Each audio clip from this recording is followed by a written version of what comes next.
Listen, there's plenty of blame to go around. So who do you put the blame on? Do you put it on Tony Romo? Do you put it on the poor defense? Or do you put it on the play calling after Murray had all of that success, averaging about 8.5 yards rushing per attempt in the first half, only 7 runs in the second half, 3 in the third quarter? Well, I'll say this. I think the thing you have to understand when you're the head coach, there's a thing that we call KYP, know your personnel. And when you're Jason Garrett, you have to realize how your defense is playing. You have to realize the players on your offense. In the second half, when you're leading a football game, basically 26-3, by the way, in the second half, the other team, the Green Bay Packers, they throw the ball 22 times. You'd say, yeah, they have to throw the ball because they're behind.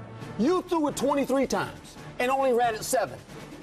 Bad idea. You cannot let Tony Romo and this offense continue to throw the ball. You have to take possessions away from the Green Bay Packers. You know how you do that? You know that guy Murray we talked about earlier in the first half? He had 18 carries for 134 yards. He only ran the ball 7 times second half.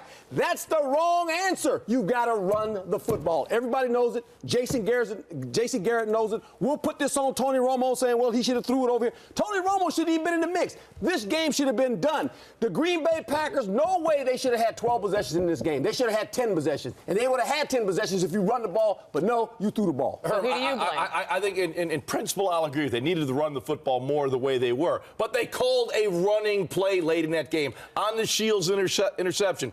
They have built-in adjustments. It's called a smoke. If the box is loaded up, the quarterback takes one step and throws a quick slant. The problem was Clay Matthews got in the face of Tony Romo, broke down the timing of that play. He was forced to move outside the pocket, threw across the field, moving his left, the ball lost energy. Now, that being said, I think here's where Tony Romo has to understand the situation. Game plan, yes, loaded box, throw the dart, throw the slant, throw the smoke, do that. But understand game management in that period of the game, that time of the game. As Herm said, hey, take your chances running the football and milking the clock. KYP, this is where the head coach cannot allow Tony Romo or any quarterback. But those plays are in the game plan. So they practiced that and they said, if you get this look, go with it. By the way, you're on the headset. I'm on the sideline, right? Tony, run the ball. Don't check out of the coverage. Run the ball. We're going to run the ball the second half. So he shouldn't have given him the option. He Don't give him had the option. There's no option. You're the head coach. You're the ball coach. You take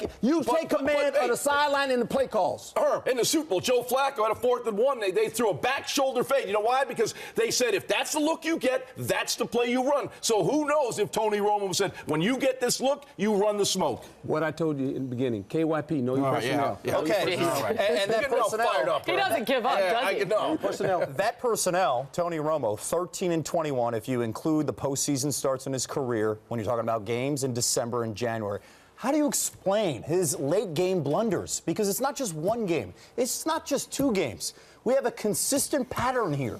That's why I'm saying know your personnel. KYP. Know the guy you're giving the ball to. If you don't trust the guy, you know what? Don't allow him to do that. You're going to win this game if you manage it correctly. That's your job as a head coach. I get what Ronnie J's saying. Hey, there's plays that you have the option of run, pass. At that point in the second half, there's no option anymore for anybody. You watching your defense get scored on twice in a row, you have to say, you know what? I got to protect my defense. I got to run this football. I cannot allow the Green Bay Packers to have 12 possessions in this game because we can't stop them. You know, it's inexplicable. Tony Romo is not an interception thrower on a consistent basis. He's not. Go back to the Redskin game last year at the playoffs on the line. Terrible interceptions.